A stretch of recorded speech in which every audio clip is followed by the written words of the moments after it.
Welcome back to the Ferg Turd Network. Okay, so now as we're a little play on words. Anyway, so now as we're looking at this problem, this is a problem in our survey and volume book. It's a combination of a hit and stick over here with a projectile problem, specifically Thelma and Louise.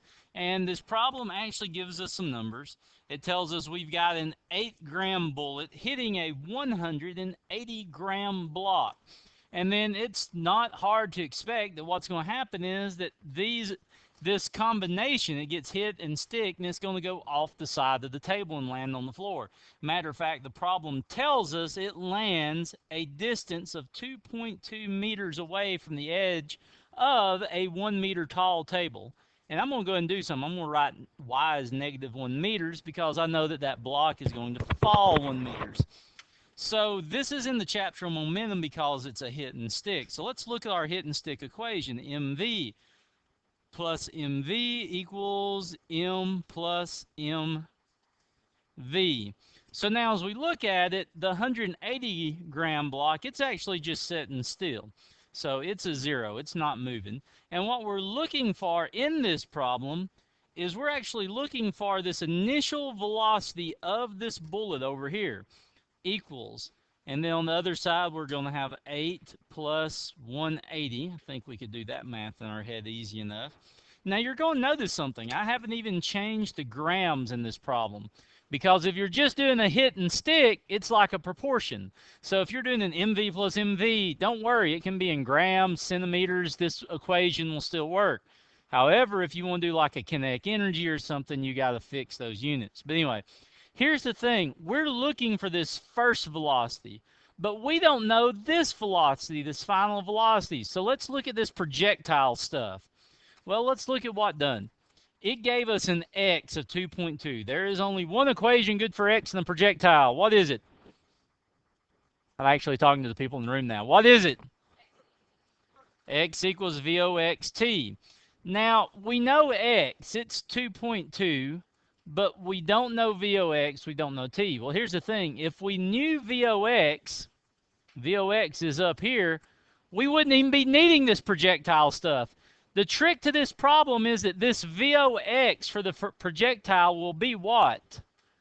This VOX from my projectile will be the final velocity from the hit and stick.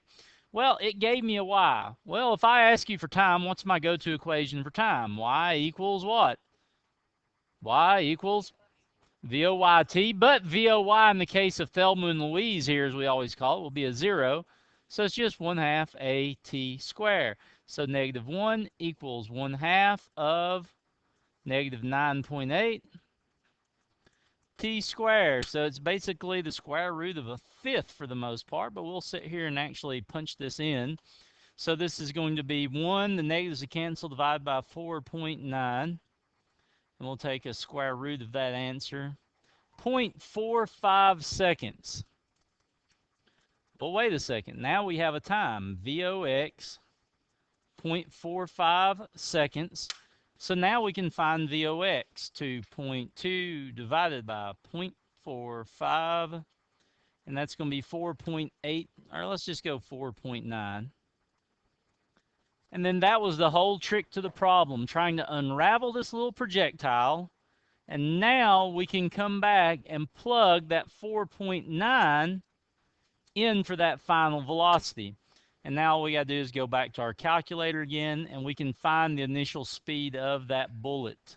So we've got 188 times 4.9 divided by 8. How fast is the bullet going? The bullet was traveling at 115, what was that, meters per second. There's the initial speed of my bullet. This was a good... When you start doing harder projectile problems, they always want to do something like this. They try and put a little bit more together in there to make it harder. And that's all this problem was doing. It was combining a hit and stick.